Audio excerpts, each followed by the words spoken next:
What's going on, everybody? Hello. Yeah, we back. I almost forgot what I was about to say. I paused mid-sentence. That happens to me a lot of the time. Yeah. Got a trivia for you.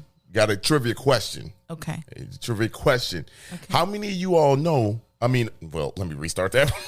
How many of you all know? 10. 10 of us. 15. At one point, Chicago had more than 77 community areas. How many did it have? I'll tell you after we come back after the intro. But first, if you could, please like, subscribe, follow, join us on all social media platforms at 77 Flavor Shy.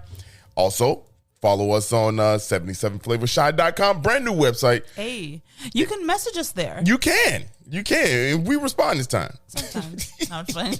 We will respond. Yeah. Also, if you wanna talk shit, just do Dario at 77flavorshy.com. No, make that change to Sarah. Yeah. Anyway, let's get ready. 77 Flavors of Chicago. It's Sarah. And it's Dario. And we traveled through all of Chicago's 77 community areas. We shared some great stories and took you to our favorite restaurants. But you know what? There's more Chicago history and food to discover. So join us as we connect you to the greatest city in the world. You know why? Because this is 77 Flavors of Chicago.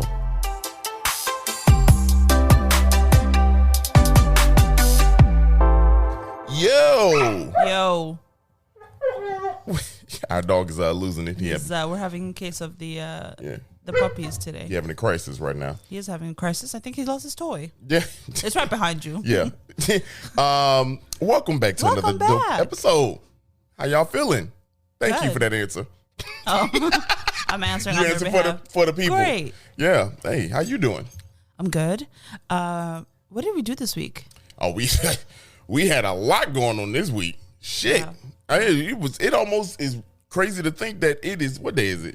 Well, it's Sunday. It's Sunday for us right now. But yeah, I mean, we almost done with this month. We are. Like, that's crazy. Yeah. Like, that's out of control. Yeah. I was thinking about that the other day. I was like, man, January always like zoom by. January, February, March. Next thing you know, your ass is in May. I know, that's insane. Yeah. I mean, crazy. Honestly, February is nothing. Damn. I mean, no. Like, I know. No, it's an important month. Shit, yeah, that might be the consensus across the world. Wow. No, but I mean, in terms of length of time. Yes, it's short. Why is that month 28 days? Something to do with the sun and the moon and shit, right? Yeah, some white person was like 28. I mean, it's like it don't make no sense. I don't know. Well, here's the thing. A lot of calendars are based on the movement of the moon. So like the Muslim calendar it does not match the Christian calendar. Right. Not regular Christian. Okay. I mean, I was thinking, I didn't mean it like that. I don't know why I got defensive. Yeah, for real. Shit. I'm not even Muslim. I was like, not regular. Yeah, right.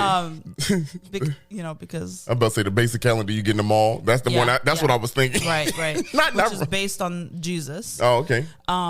But other calendars work based on the moon, the movement of the moon. So like for the Muslim calendar, you literally watch the moon, and when it becomes full, that's the beginning of the new month. Yeah. Okay, that makes sense. I mean, so like Ramadan, like when we decide every year Ramadan is different because the calendar moves. It's every year it's like almost 10 days earlier than the year before. God damn. And what? So it all depends on the movement of the moon.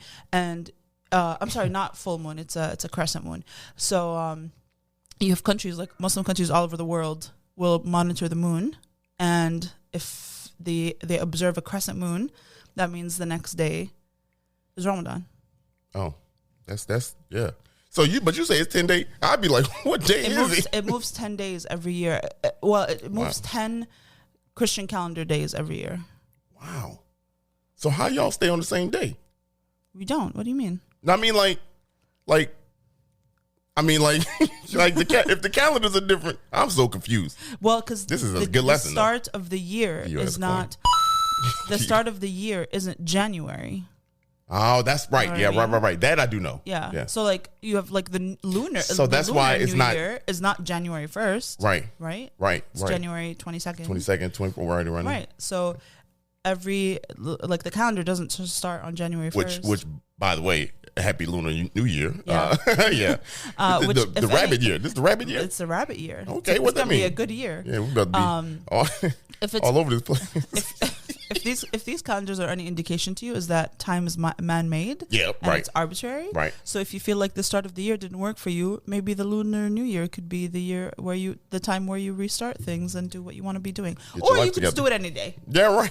Any day. You could wake up and be like, today's the day. It could be a Wednesday in March. This is very enlightening. Yeah. I'll be honest. I'll be honest. Damn, I gotta stop saying that. Yeah. Because I'm not lying, y'all. You're lying the rest of the time. Yeah, everything else I say was a lie. Damn, I don't know why. That a lot. Why do I say that a lot?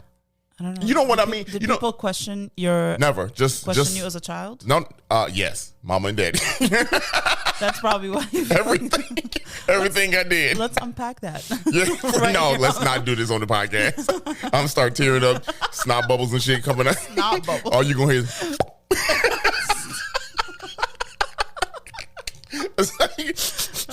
my mama. No. If you're listening to this at 7 a.m, Dario's about to trauma dump on you. Yeah, for real. I'm about to mess up your whole Monday right now. Oh man! If you learn two things, Dario does not lie, and you can restart your life at any point. You're unhappy because time is man-made, and it's meaningless. Right. So it's time of the essence.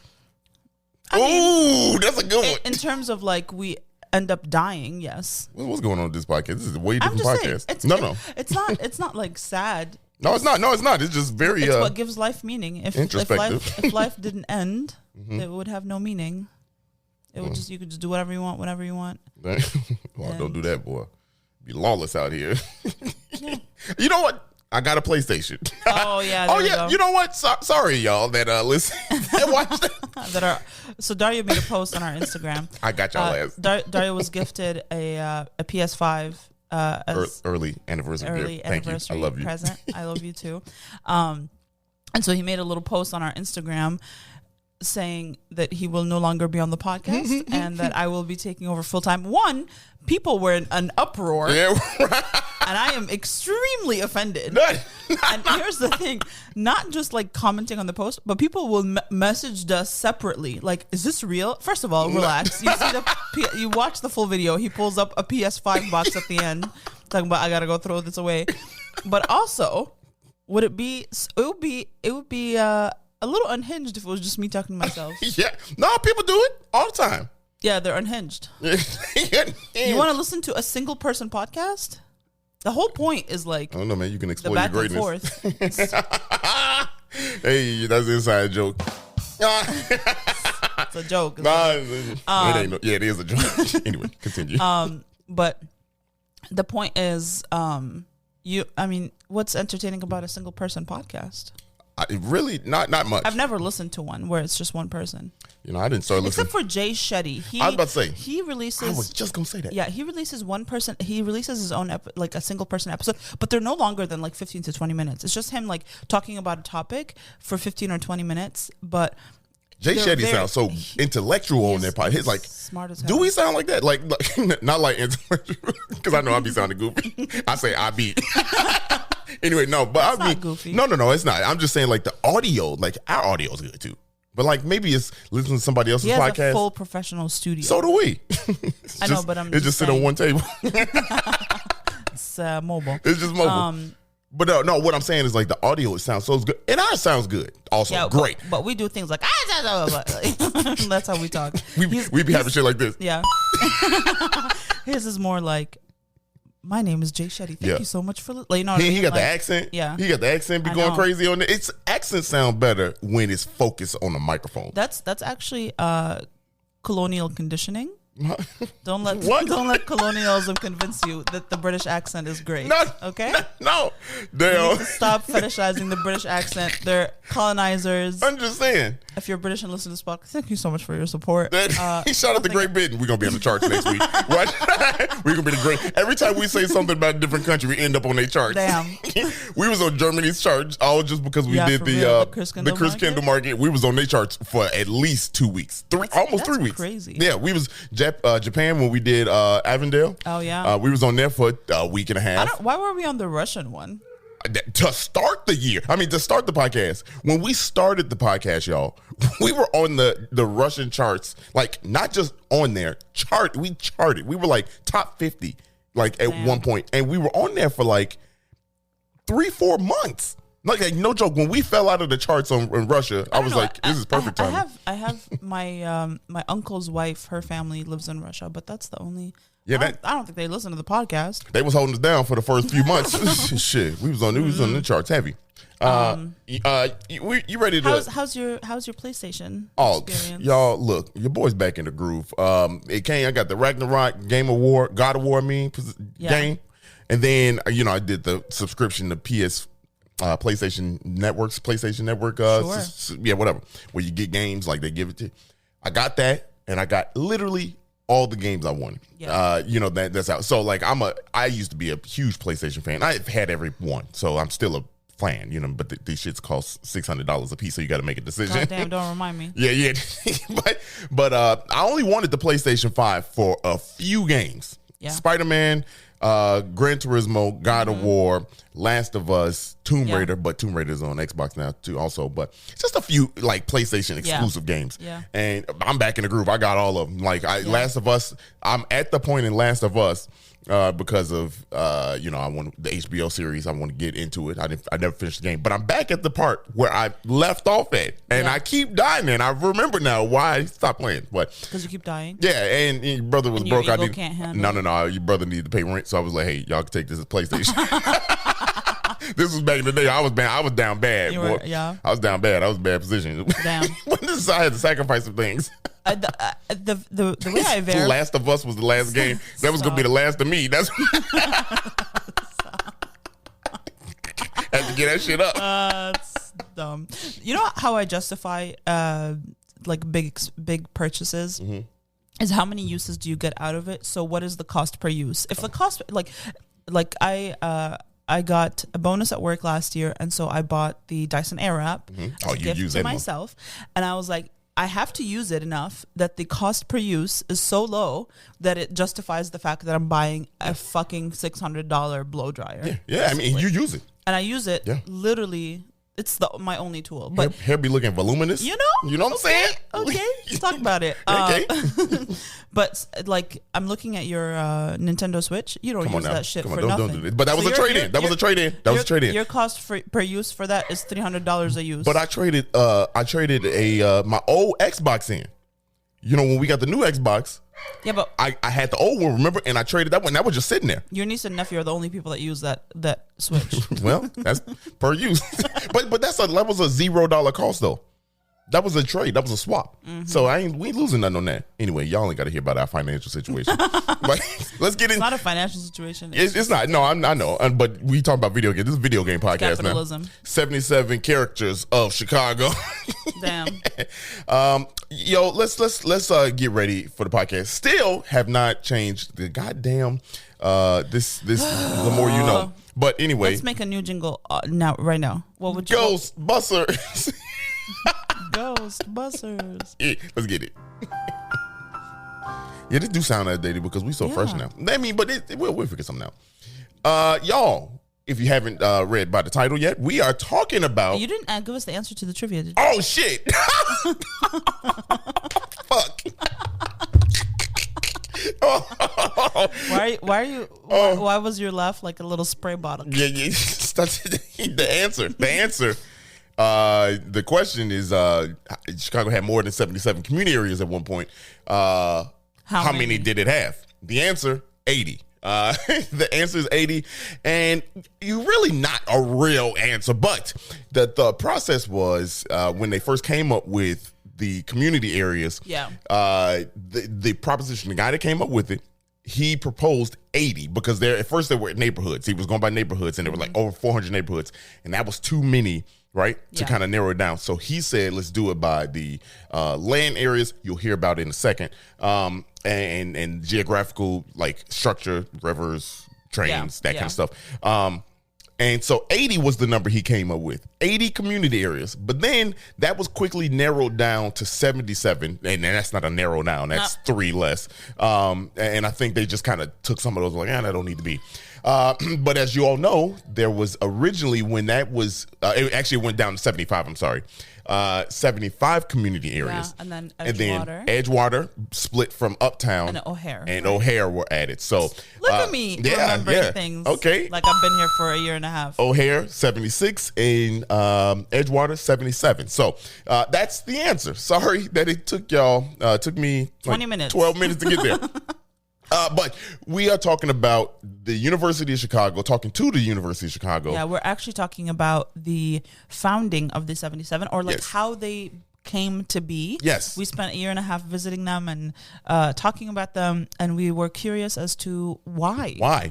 I feel like this was the next step. As soon as we realized, we were coming to the end, we were like, we got to talk to the University of Chicago. Who else would we talk to? Yeah, right. So if you're not aware, the person that decided to create the 77 was at the University of Chicago. That's why. Yes. Yeah, it was them. They kind of did this for the whole city. Yeah. So, and we met with 2 people from the Chicago Studies Office. Mm-hmm. It's not technically a department. They'll talk about it in a second, but it is an office that kind of, I guess I don't have to explain. Yeah, they'll listen to it. But here is the interview we had with University of Chicago. Enjoy. I'm Tess. I'm the assistant director for Chicago Studies, and I'm also a lifelong Chicagoan. So that helps with the job.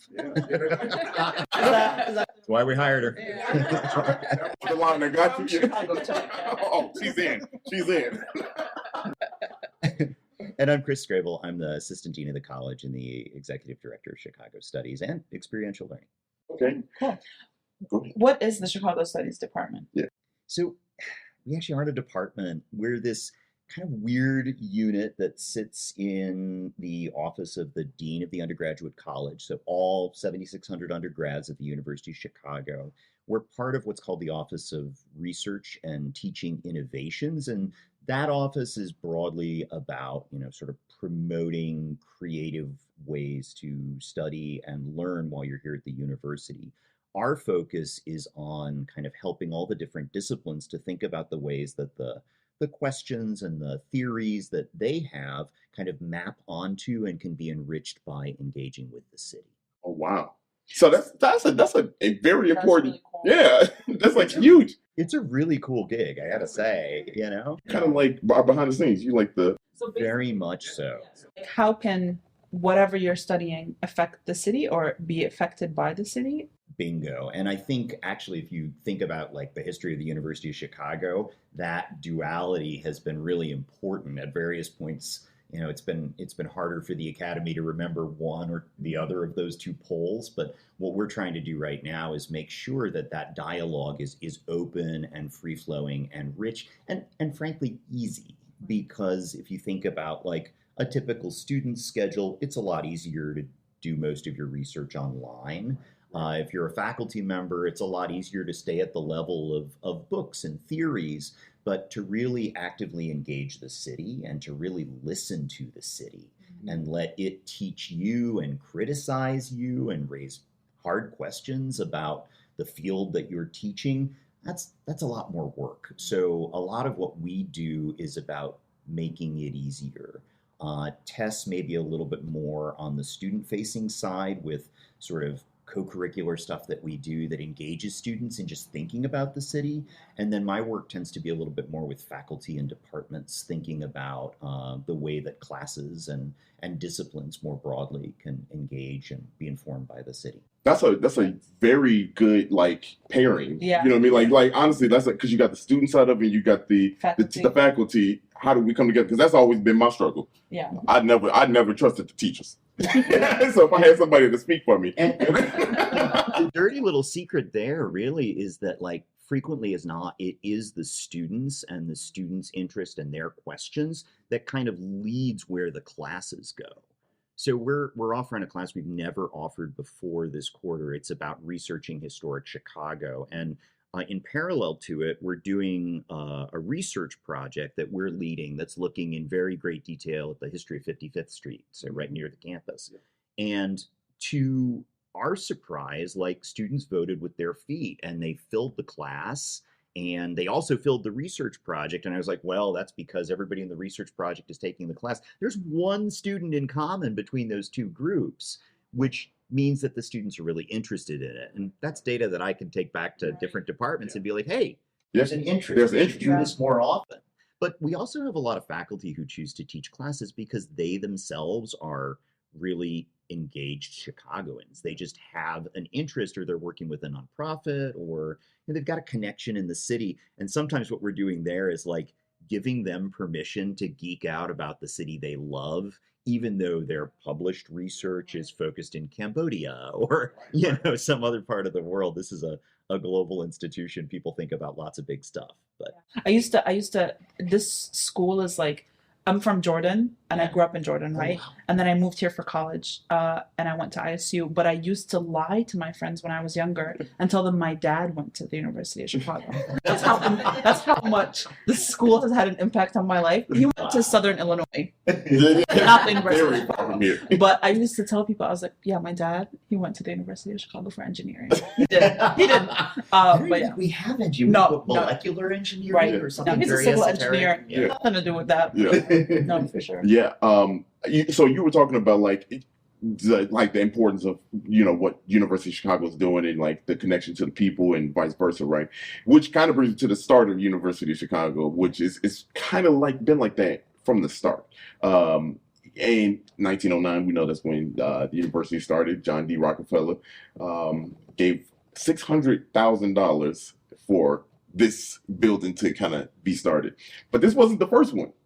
This wasn't the first one. Can you tell us anything about that? I just found that out like literally like a little while ago. It's actually a really interesting story. So the old University of Chicago was founded by Stephen Douglas, the Little Giant, right? Abraham Lincoln's rival and ardent segregationist and defender of the slave trade. Yep. And so Douglas founded it. Douglas had this kind of like very early urban planning vision, right? He bought a plot of land that's over at like the end of 39th, right near where they built that new bike path that goes over the lakefront trail. So he owned a plot of land over there, and he like set it up with some like cool townhouses on one side, and he had his own little plot of land. But in order to make that like a destination, it needed a couple of other things. First, it needed a commuter line to connect it to the city. So he used his influence with the Illinois legislature to get the Illinois Central Railroad, which is now electric, right, to run along the lakeshore, conveniently right next to the land that he already owned. Yeah. So we got a rail connection. That made it easy for commuters. And then it was just a matter of setting a stop there. No problem.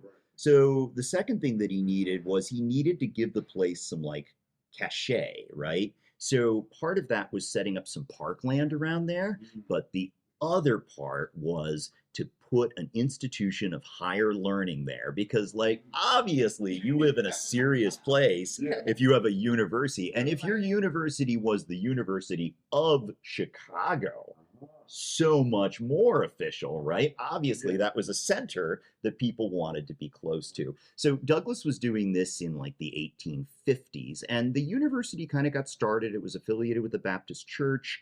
And then pretty quickly, Douglas died not so long thereafter, and the financial backing just wasn't super solid. And so Foreclosed, right? yeah, and so fundamentally it was foreclosed on. The Great Fire was probably what killed it in some ways. Not that the fire made it down to 39th Street, it didn't, but just all the money in the city of Chicago that could have gone to things like universities or parks or all of that got diverted to rebuilding the city and to downtown. And so that university closed. And then, it was about 10 years later, I think it was, that the idea came about to create a new University of Chicago. What's funny is in many ways, it's the same urban planning blueprint. like around the time that Douglas was getting the first University of Chicago started, you had Paul Cornell, cousin of Ezra, who founded Cornell University.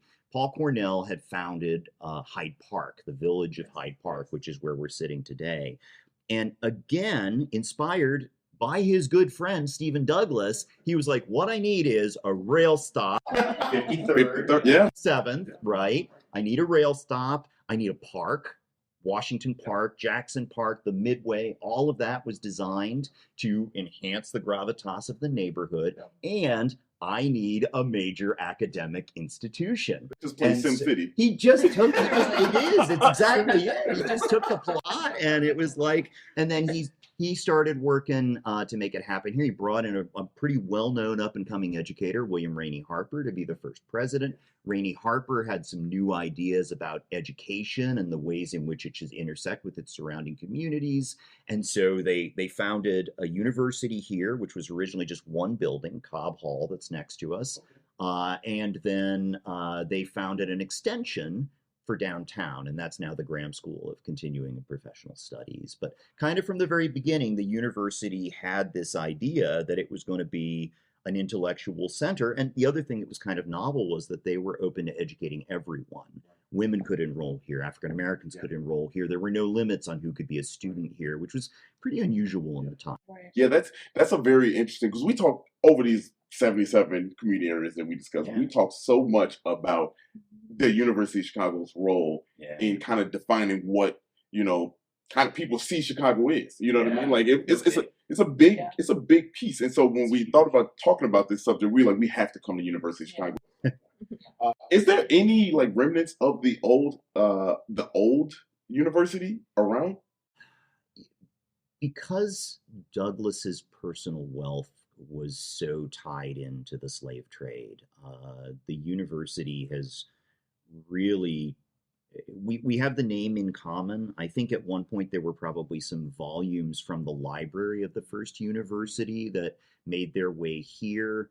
For a period of time, there was a stone from one of the buildings at the old university that was embedded in a wall over on the other side of campus as sort of a connection. And actually, that was removed a couple of years ago because the university, really, and I think, in the spirit of full disclosure, there's a group of graduate students and historians who have sort of argued that there is at least an implicit identity between the two institutions, and that imposes an obligation of reparations on the university.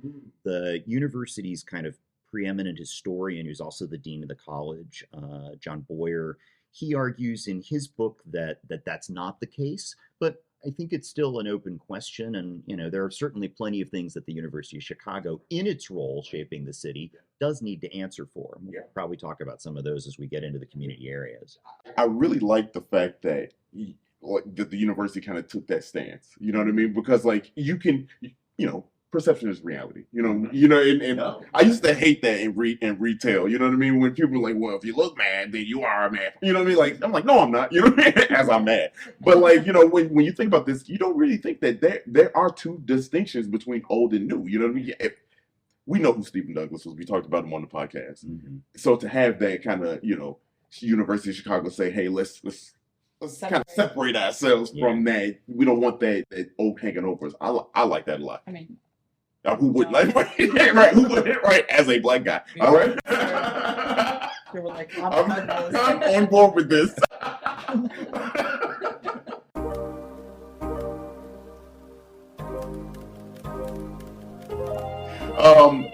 Let's talk about it. The 77 that started here with Chicago, University of Chicago. Like how Or my first question is why? Yeah, right. Why? Like why did they create the 77 community area? Well, it was actually kind of a very there's a theoretical reason and there's a real practical reason. So practically speaking, and I think this is actually the reason that they've endured, the community areas were just kind of a nice way to aggregate statistical data about the city.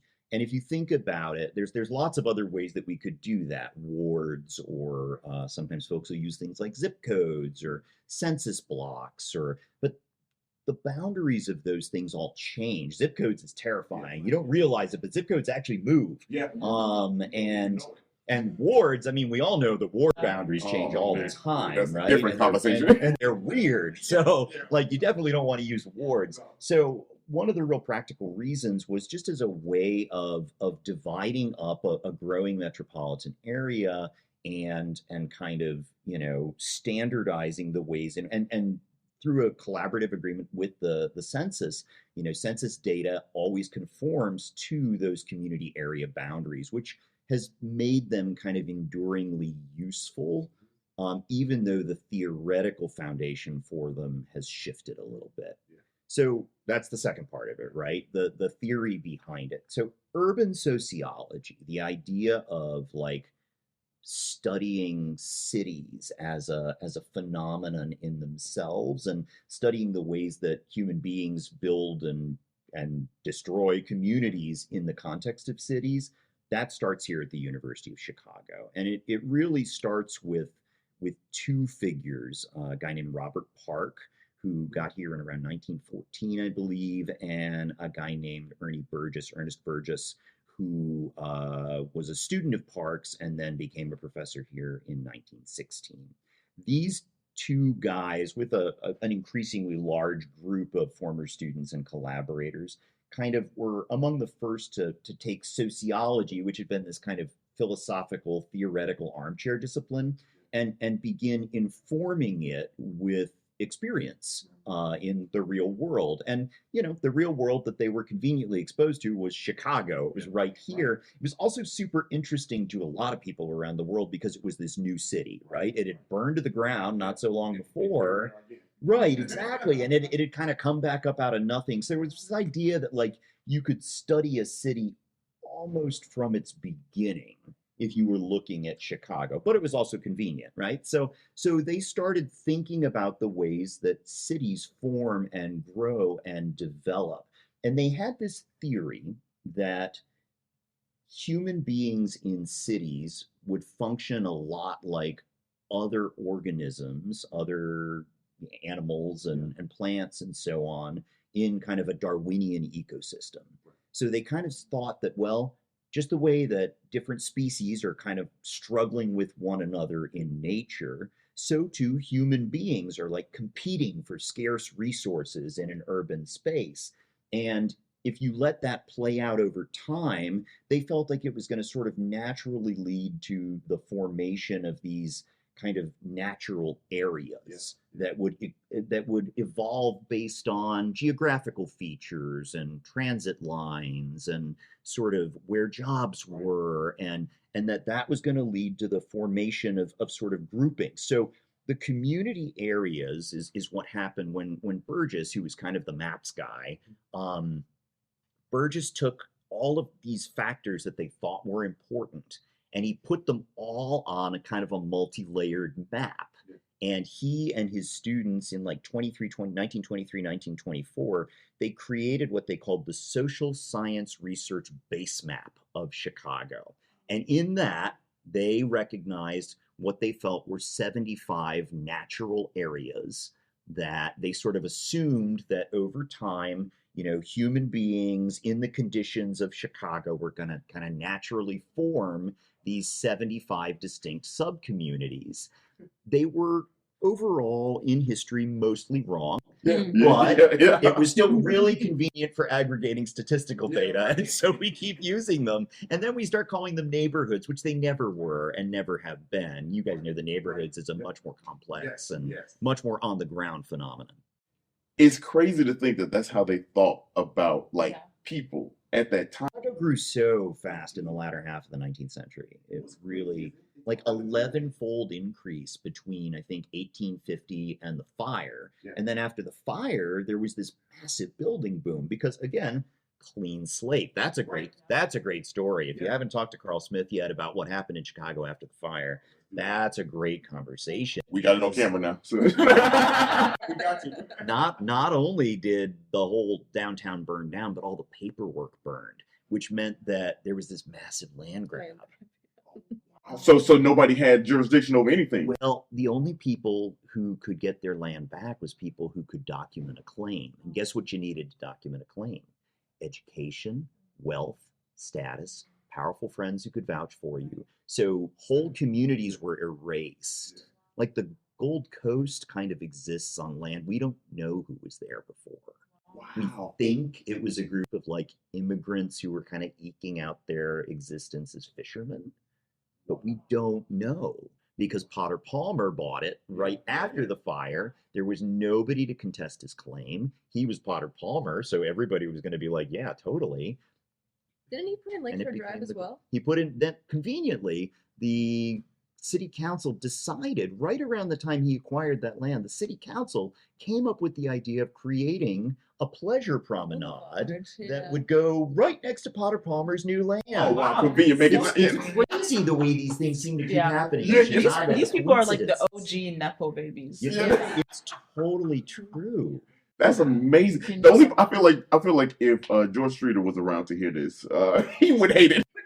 Right? To claim his own state, and he was just a few years late. I know, right? The timing was just a little bit off. So Tess, how do you teach? You know, like the student, because you like the leader of them, right? What I do, I work in the co-curricular space, so a lot of what my job is getting students to just be curious about the city and hopefully go explore it. So a lot of times we tend to work with like orientation and like first and second years. So it's a pretty low barrier to entry is the goal. Like, hey, we're doing this cool thing, you should come. So it is like So you do the bare minimum and you were hired because you're Chicago. low barrier to entry. We'll put that on the bottom. Don't worry. Vacation. Yeah. Students. Yeah. Low barrier. Yeah. So things that they, can just show up, sign up the day before, and it's something fun happening on a Saturday, that sort of thing. So it could be an urban hike to do the Great Chicago Fire Walk, or we took them to the new Wild Mile, if you guys have been there yet. That's really cool, like the ecological floating river thing. So it's just a way to be like, no matter what you're interested in, Chicago has something cool going on, and you should go check it out. And that's important because like Chicago get a bad rep for a lot of goofy stuff. You know what I mean? Like, and the fact that you can say, hey, look, no, let me show you what Right. we have to offer. So much of Yeah. like Yes. the Yes. value of this program is Yes. also like, for example, we had one student come here that we were doing a program in Lincoln Square. Yeah. And he We was love like, Lincoln Square. oh, my parents told me that it's really dangerous over there. Lincoln Square? It's how Marty Yeah. Like Yeah. Mer's apothecary. Yeah. Yes. And we were like, We are invited you his scared of parents to come to breweries? town and Yeah. do like a brewery tour with us. Are you serious? Wow. It's just they have the wrong information. Like, of course, like once he was there, he was like, "Oh, like this area is great." Pet store on every. Yeah. Exactly. Exactly. So it's just about changing that narrative that sometimes students come in with just they're young and the way the news talks about Chicago can be so negative, and so this is a really fun way to be like, you might be scared to go out and explore, but like come with a group and maybe meet some friends and meet a professor along the way who has some sort of expertise in this region or in this topic. So Or meet somebody who's not a professor, but is somebody from the community who knows stuff that Mhm. folks at this place aren't going to know. And that's a key piece of what Tess does too. I'm glad you said that because I was just going to say I would probably, if I was, it's hard for me. I'm from Chicago, but if I was an outsider looking in, I'd probably wanted, all right, you've been here, all right, so tell me, I don't want to know what, like maybe a professor might is taught to tell me where to go. Where have you been? You know what I mean? Like, so I think that's pretty cool. Like, it's very That's cool. really cool. and we always try to use trains along the way as well to be like, you can come here on your own on Saturday. But it is very funny taking students on the CTA for the first time. Like truly, like, is this our stop? Yeah, Is this our yeah. stop? And like, I will tell you when it's our stop, and we will all get off together. And So- we'll be fine. Yeah. Where do you see like community engagement and the growth from the 77 coming from going? I think there's something instructive about the way we got community area number 77, which is Edgewater.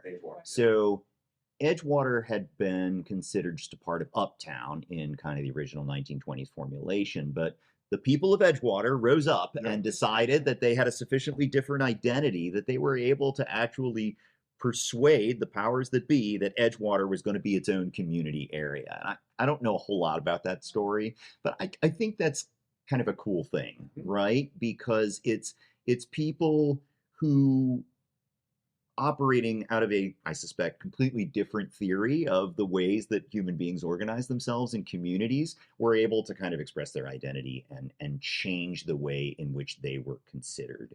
I don't know that we're going to change the 77 framework all that much. There's now 100 years of history and 100 years of statistical aggregation. And if you do GIS work, you don't want the 77 to change, because it just makes it complicated for what happens after, right? Like when they changed the names of the streets in 1909, it was a mess for a while there.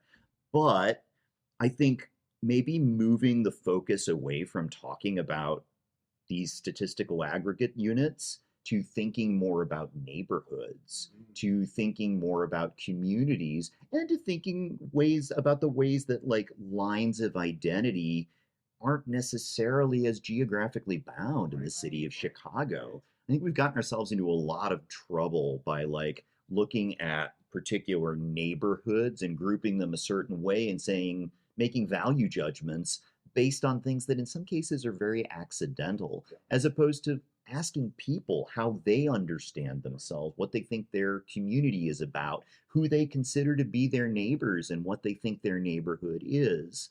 I think if we take a more of a listening stance and a little bit less of a descriptive or proscriptive stance, especially from some imaginary objective position of expertise, and there's a lot of air quotes on that for you podcast listeners, I just feel like the more we listen and the less we talk about communities, the better we're going to do as a city, and the more chances we have to actually build authentic community among ourselves. We don't have that Yeah. ends right there. That's I it. don't Yeah, think that's it. I can see the trail off right there. I was like, that's it right there. Like that's that's the end of those. That was low-key fire. Yeah. That was incredible. And you know when someone starts talking and you're just like in awe of everything they're saying, and you're Yeah. like, I don't even need to contribute to this conversation because you got it. Yeah, I mean, like honestly, the way they ended that interview was ending on a high note. We couldn't say nothing else after that. We just had to end it right there. But Literally. it was. I think we talked about this a bunch, since we had that interview. It was like a final chapter. Like we closed the book on the 77. At least that's how I feel. You know what I mean? Like we went through the 77. Now we can make it more, like he said, about the neighborhoods, right? And the more history about Chicago. And I think we learned a lot over those 77 weeks. Right. We learned a shit ton. And now we can apply that knowledge to kind of be more in depth. Yeah. And how we can help the city grow neighborhood wise and people wise. Yep. And if you do have any topics you want to learn about, or anything you think is important enough for us to dedicate an entire episode to, please go to our website, 77flavorsshy.com, and go to the Talk to Us tab and send us a little message. Let us know what you want us to what you want us to talk about. DM us on Instagram. Facebook, Twitter, whatever it is. We're constantly looking for. We've jotted down all the questions that we had while we were doing our first roundabout, and so we're always looking for more ideas of interesting things, because obviously there's so much happening in the city. There's so much history that, like, no matter how much you learn and how much you talk about, there's still more. Yeah, there's so much more. Community. There's so much community in this city. So if there's something in your neighborhood, right. If you saw something like you want to talk to, these group of people do this, that, the other, and it's worthwhile to the city. Or a building that you saw that looks cool. Right. You know what I mean? There's no limit. We gonna get to the bottom of it. So, but we got hungry, and we were on college campus, and we had some decent, very decent, campus food. We'll talk about it after the break.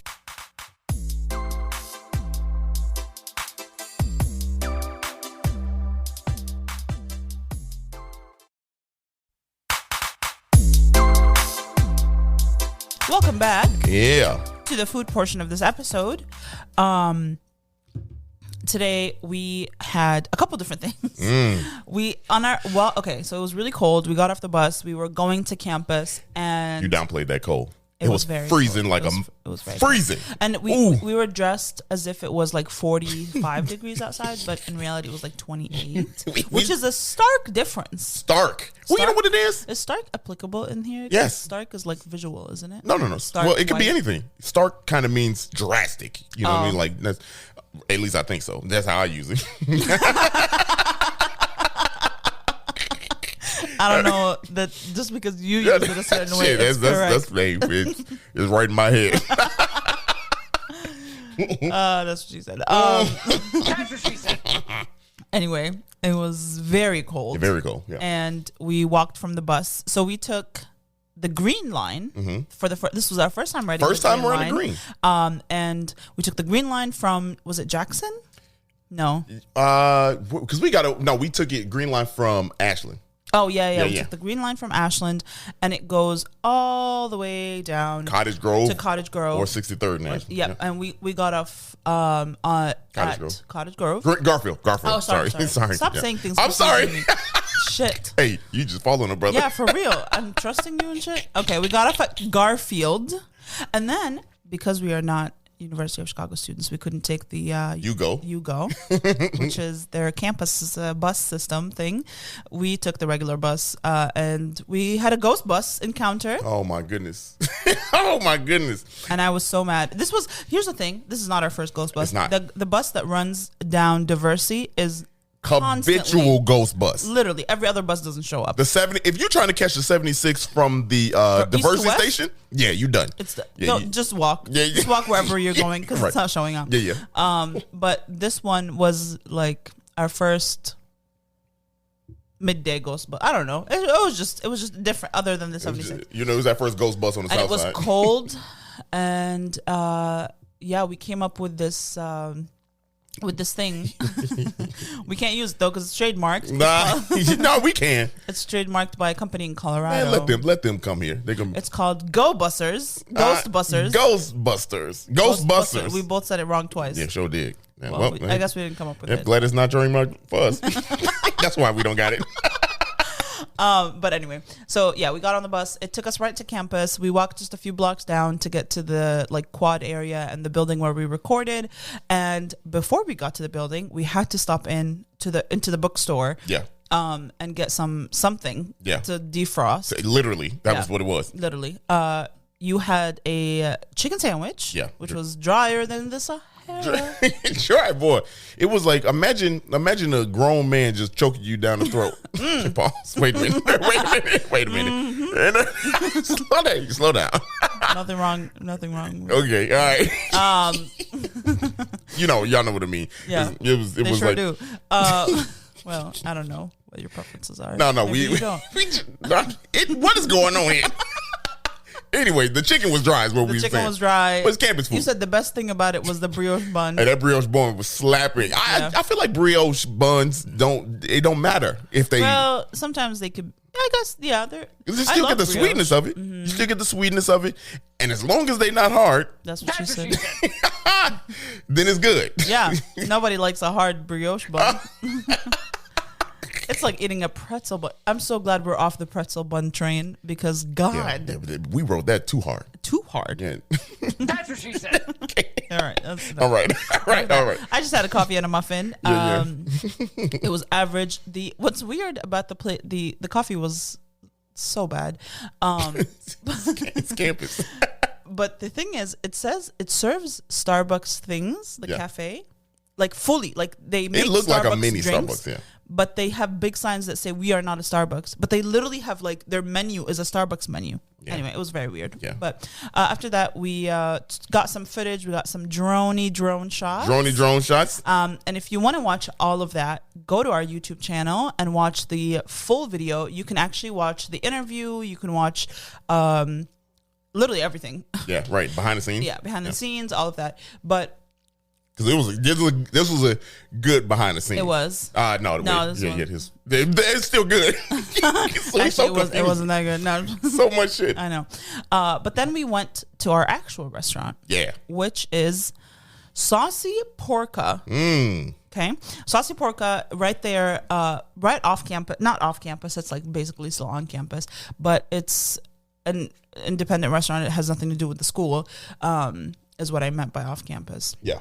It's But across it the is street a Vietnamese Latin fusion restaurant. amazing. Amazing. So the founder was actually one of the first. She started off with a food truck. She was one of the first people in Chicago that owned a food truck. I believe she's from St. Louis, though. Boo. But There's the Buddha chef. no, I moved Buddha St. Louis. St. Louis, yeah. A homeland. Boo. Go Cubs, No, go. yeah. I've never been to St. Louis. I don't Yeah. even know. Yeah. It ain't nothing there. Isn't it in Missouri? Nelly. What? Nelly. Oh, well, that's not reason for me to even like it more. I No, like it's Nelly, not. but That's what I'm saying. But anyway, so the chef started off with her. I believe her and her husband started off a food truck, and they were some of the first people to actually start food trucks in Chicago. That's amazing. They kind of paved the road for the food trucks to come, and then they opened a couple of restaurants in the financial district, and then they opened Saucy Porca on at the University of Chicago campus, and. Y'all gonna be proud of you, boy. Y'all, we gonna get there. Y'all gonna be proud of me. Yeah. You're gonna be proud of me. Way outside your comfort zone. Yeah, it was. But I've been asking for this kind You of have. food because I'm like, I want listeners to know that you can listen to our podcast and we give you all the options. Yeah. You know what I mean? Like we cater to everybody who is trying to eat somewhere, right? And I feel like we might have missed, some opportunities with some different spots, but we're conscious of it. Yeah. So Yeah. that's why I was like really excited, and I want to make it a thing. You know what I Yeah. mean? Like that we do it. Yeah, so this is again, this is their Hyde Park location, and the place itself, when you go in, it has like a beachy vibe. And they have like great music playing. They really do. The place they had there was going crazy. It was a vibe. It was a vibe. Yeah. Yeah. What? But let's talk about what we ordered. Oh, yeah. So you don't order. No one comes to your table, and you don't order up. You can order up at the counter, but basically you sit down, you scan a QR code, a thing comes up, you order, and then they bring the food to you. Yeah, fast too. Like, let's get that straight. Super fast. Like, you order it, and you maybe wait like 5 minutes. Yeah. Maybe. Well, a little bit longer because some of the stuff actually has to cook, but a lot of it is pre-prepared, like spring rolls and you know what I mean. But like the things that are made to order are like fries and stuff, and Right. the tacos and stuff like that. But like spring rolls, you have to make them ahead of time. You can't just roll a fucking spring roll right there. You probably fry it right there, but it's literally the It's work fry to do. time. Yeah. So we tried to try. We tried to try. We tried to eat. I mean, because we did. So Yeah, we tried to eat as much. You weren't supposed to saw it. she gonna try to clap back at me. Hold on. Anyway, So we tried to eat as many things off the menu that would fit multiple different dietary restrictions. They are very good about that. They have vegan, they have vegetarian, they have shellfish free, and they have gluten free options. yeah, they do it all. They cater to everybody. They try to really be. I don't know if there's any like cross contamination. So if it's a, I don't know about the actual, like if you're really allergic, how little cross contamination there is, but they do have it on their site that they do cater to all of those dietary restrictions. So I'm assuming that they are very careful with the cross contamination. But right. here is what we ordered. Yeah. So we got the Funky Monkey fries. Yes. They have the seasoned crinkle cut fries with house made spice mix, which is the monkey spice, and they're topped with picadillo ground beef, Chihuahua cheese, jalapeno aioli, scallions, and you can get them in small or large. We got the small. And, wow, that was a small. That was a small. Wow. Okay, y'all. First of all, these fries, all that sauce and stuff on there, fire. Like, and so the way we ate it was like, it wasn't the first thing we had. So by the time we got to that, we were kind of full eating the other stuff, right? Yeah. And we were like, oh, we got to try these fries. Great fries. They were really good. That's a meal by itself. Like, if you like, I agree. If you're a college student, you want something real quick, I'd assume, like you want to sit down real bite. That's a perfect college type of food. Yeah. You get your drink, you get some fries, boom, boom, boom. Just smack that real Yeah. quick. You back on campus. And I love the flavor, the fusion of flavors. You know what I mean? I think Latin food has so many great like spices and spice mixes, and I think Vietnamese food has incredible flavors. You know what I mean? Yeah. So combining both in this way is really, really special. I don't know if I wouldn't say I don't know if anyone else has done it. I wouldn't say that they're like original, but I'm sure a lot of people have explored this kind of food, but Right. they do it pretty well. Very well. I mean, like, I think the spices and the flavors, they steal the show here, right? And we'll explain why later, why you're proud of me. But the spices and flavors, all that together, I mean, Yeah. it was just, it's hard to describe certain tastes. You know what I mean? Yeah. Because you're like, wow, I taste the Vietnamese and I taste the Latin side, and you're just like, okay, all this together is great. I just don't know how to describe it. Which kind of brings us to the point of, what was the thing that I said? It was like kind of, it tasted funky, but it was like, I think it was a spring roll. It was the spring roll. So it was the vegetarian spring roll. Yes.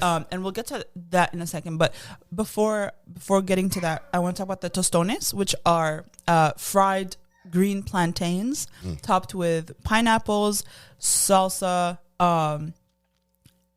scallions, and with a curry aioli. Okay. And they're fully vegetarian. So the curry aioli, oh my God, why can't I pronounce that combo of words? Was so good. Yeah. It was like a fantastic. little sweet.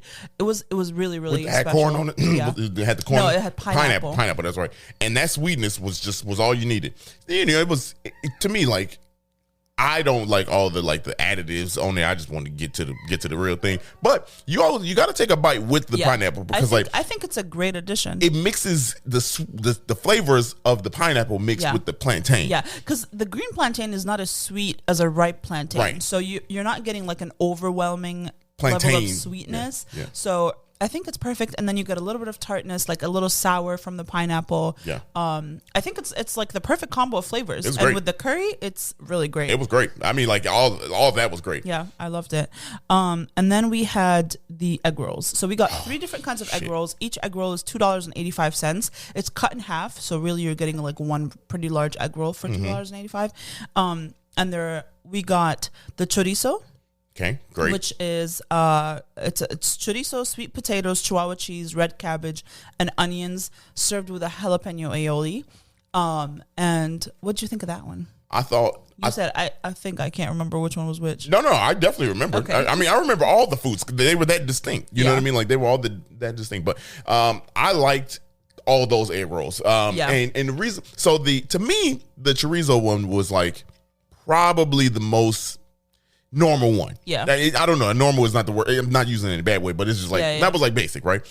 The vegetarian one. Yeah. And then the Ground beef. one. Those two distinctly Yeah. had different tastes. The ground beef one is really interesting. So it's ground beef, potatoes, raisins, poblano peppers, Okay. chihuahua cheese, and red cabbage. And then it comes with the chipotle aioli. I think you're right about the chorizo one. Even the jalapeno aioli was the least flavorful of the aiolis that we had. Yeah. I think the chipotle aioli and then the curry were my 2 favorite. Right. But yeah, I loved the ground beef one. Yeah, and usually you don't rock with ground beef because it's so basic, it's Right. common. But like this was different. It was good. It was very good. And the vegetarian one, way out of my realm Yeah. of. But I would eat that and just be like, okay, Yeah. cool. And then granted, there's vegetarian spring rolls everywhere. You Egg go rolls. to any egg rolls, yeah. You go to any Chinese restaurant, that's what you're gonna get unless you say, I want chicken. You know, Yeah. the chicken. You know what I mean? But like, Yeah.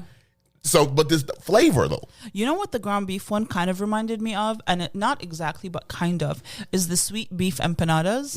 Yeah, That's right. because like the raisins You're give, very right. give it that little bit of sweetness. Yeah. That's kind of what. That's the only time I want okay with raisins in it. I'm like, yeah, I ain't know. Nothing wrong with raisins. Just don't put them in potato salad. I didn't know it was raisins until just now. Yeah, I honestly didn't look at what's in the things. Damn. So Yeah, that's crazy. we just ordered. The vegetarian egg roll is cabbage, carrots, onions, mushrooms, and garlic, chili garlic, and house-made seasoning served with mojo sauce. You know that? Is it? I don't know what the hell mohu. Moho? Moho. Let's move on. What else did we have? We had the so we had these bacos. Oh yeah. They call these things bacos. Yes. They're like tacos. They're But with a B. tacos. Well, you know why they're with a B. Absolutely not. No? I We remember talked about it. We did, but Mo. Well, okay. My memory going. Well, they're the bacos are I don't know if I'm pronouncing this correctly, but all I think of is like wow bao, so I want to call them baos, but they're like the what you would normally, not normally, but what you would experience as like a dumpling, but they've turned that that's dough, what that is. Yeah, they've turned that dough into a taco, a tortilla, basically, to replace the tortilla, and then they filled it with other things. Y'all, this is a revelation to me. You didn't know that? I was sitting. So that makes sense now. Okay, so it's a dumpling, the outside of a dumpling, but made as a taco. So instead of the dumpling having the filling in it, it's made to look like a tortilla. And then the filling is on top of it, Y'all, and then you eat it like a taco. Very interesting. So look, the taco itself is the flavors, again, still the show, but the protein in it, that was, nothing to write home about except for the shrimp one. The shrimp one was I ordered the shrimp the way that you like it specifically. Yeah, that one was that slap. The story here though is that the tortilla. Yeah. Because it's so weird. It's like you pick it up and it feels like clay or dough or something like that. It's a fluffy dumpling normally. So like those like baos, right? Yeah, I know. Yeah. And now I know, I get it. Yeah. So it's a pretty fluffy texture. It feels so nice with the filling. Yeah, but it's weird because when you bite it, you don't even taste it. It's like you don't. It like melts so quickly. Right, it's meant to accompany the filling. So it don't do shit though. But like, which is cool. Like you look at it, and you feel it, like I don't want to put this in my mouth. Wow. And then you do it. Feels testicular. No. Look at this. They don't rope me into this. But no, they were really, really good. I love them. I think we ordered 3 of them, and they're about $3 and some are $4.50, but some are $3.85. Pinching these college students, boy. Well, I think 3 are very filling. So like, if you order 3 tacos, you're gonna be good. That's $9 though. That's $10. They ain't that big. Now this is my thing. They're not, but they're filling. I think the replacement of if it was just a regular flour or corn tortilla, I would say maybe it's a bit much on the price, but because maybe they are a little expensive. It's a little because they're pretty small. Like they are small. I don't want to send the people off. Yeah, just no, they are small. Just know that I would say they are good, very good. You know what I mean? Like $3.50. That's a lot for the well. So we had the pork, which comes the guajillo pork, topped with pineapple salsa and served on a steamed bao bun, and then we had the chicken, which is a curry chicken with pickled Asian slaw and served on a bao, steamed bao bun, and then we had the shrimp, which we ordered the shrimp like the tempura, and it comes with corn salsa and a chipotle aioli. Fire. And it was the shrimp one was your favorite? Yeah, the shrimp by far. Really? Favorite. Yeah, by far. It was like that one stood out the most. I like the pork one a lot. That was good. I mean, like that, not bad, but that shrimp one stood out because you like the tempura. I do, but it also felt different. Like you know what I mean. Like I feel like the pork was also soft when you mix it with the. I see. So the textures were too similar. I agree. There were a couple things that we ate that I wish there was like a crunch somewhere. Yes. You know what I mean? Yeah. Like and we'll talk about it let's talk about it right now. We actually got the Puerto Rican rice bowl, which is rice. Yeah, that's what I was going. We got rice with sauteed with edamame beans, carrots, bean sprouts, scallions, and your choice of protein. We got the which one did we get? We got the tofu. We got the ginger soy tofu with it. So here's the thing. The rice, great. The tofu, actually really good. Yeah. So it was cut into little triangles. I know. It was cut into little thin triangles and almost like pan fried. Yeah. So it had a little bit of a crunch. It wasn't crunchy, but it had some texture on the outside. And that's my thing. I don't think there was enough edamame and carrots and scallions on the plate to make up for, because you got a decent amount of rice. You know what I mean? You got a lot of rice. So you get more rice than you get toppings. And I feel like, personally, for me, I like texture when I'm eating things. I like varying textures. I don't like to eat all soft or all crunchy. You know what I mean? Hard, don't all right, first of all, I like varying textures when I'm eating, and I think this bowl kind of lacked that a little bit. I would have liked maybe like some like the pickled slaw, right? Like the pickled carrots or something on there to kind of add a little bit of texture, and maybe a sauce. So that's the only thing I say. All the other stuff, that didn't matter to me personally. But sauce, I think, would have set this. Set it this off. would have. So let me tell you first, because if you listen to the podcast from the jump, I trashed vegan food. Yeah. For quite a while. You know what I mean? Then we had vegan food, and I liked it. I just Yeah. didn't like the tofu. Then I was like, tofu, I can't get it. And now I can say that I can eat tofu if it's prepared in a good way. You know what I mean? Like, Yeah. and this one was, it did taste it different. You know what I mean? But like, you knew you were eating something different, but it didn't have that tofu thought process. Yeah. It didn't look like, tofu. It didn't look jello-y or jiggly and shit like that. It had a nice color to it. Yeah. It had It's like pan-seared. It's the pretty nice. flavor. Again, the flavor made me change my mind. I'm not saying I'm a tofu eater, Yeah. but I will eat tofu Yeah. if it's prepared in a tasteful way. Yeah. So Yeah. there you go, vegans. There you go. I'm not team vegan, but I get y'all. You know what I mean? Like I get y'all. I understand. Yeah. I understand now. Yeah. Like I can definitely eat that. And now I was shocked because I was like, I'm gonna do it for the podcast. I'm not gonna be no punk. But then I fucked around and liked it. Yeah. That shit was good. It was very good, y'all. And it was consumable bites. Yeah. You know what I mean? It wasn't Right. it wasn't like It wasn't like a large big ass piece of tofu. You good. know what I mean? It was very good. That was probably, I would say, my least favorite item. Yeah, that was your least. I did definitely. Not because of the tofu, I know, but because of the the lacking. overall Yeah, it lacked. bowl. But the last thing we had was the ropa vieja banh mi. Yeah, that was good. It was, And if you don't know what a banh mi is, it's a traditional Vietnamese sandwich. It comes on a French roll, and it's usually stuffed with things, varying things. But here, because it's a play on Latin food or a fusion of Latin food, it's ropa vieja. And if you don't know what ropa vieja is, it's braised beef brisket. yeah, it was good. It's topped with mayo, kimchi, and served on a French baguette. It was good. It was good. I mean, I got not much more to say about Yeah. that. It wasn't. It was good. It was good. That's the thing. It was good. It's a decent size. Yes, that's It might be a bit pricey because it's $13 for just the sandwich. It was $13. Yeah. God damn. So I would say it's a bit pricey, but it is braised brisket. So I don't care what you braise for that size. yeah, You it's better not huge. braise the braise. I would say if it was like $13 and it came with a side of like plain fries, and a drink, maybe. I mean, the food, it was good. Don't get me wrong. It was good. I think it's the portion is that but we were very full. We didn't even finish everything. Right now, no, we didn't. But like, I guess the prices, we need to stop balling like we had a control here. Yeah. Because I am not looking at the tag when we Yeah, eat. well, I ordered, so Yeah. Okay. Yeah. Right. I didn't. Okay. Well, that's. I guess if I had to say something, you know what I mean. Like the price is a little high. You know what I mean. But I always it really depends on what you order, because Right, it is. Because like the fries were $6.50, The which food I is think good, is though. very reasonable. Yeah. You The know. food is very good though. So Yeah. the food is very good. So I don't want. It's man, their prices, boy. That you know what I mean. Like that. Why am I learning about this now after we done ate the shit?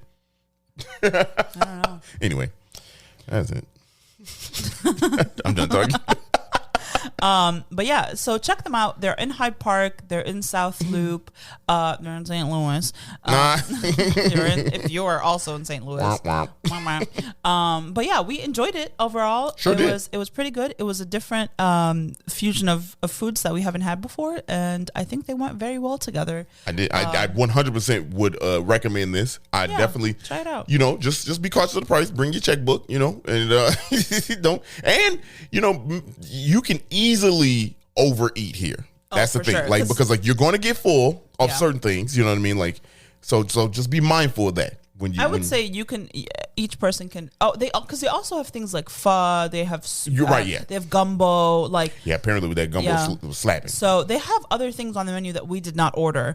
Because it would have been just way too much food. But I mean, we didn't finish everything we ate. So No, that's what I'm saying. We was full. So go there. Be smart about it. yeah, I think a person can eat and be full with $15. Yeah, you if can. you order can. if you order correctly. Yeah, you can get what 4 of them tacos.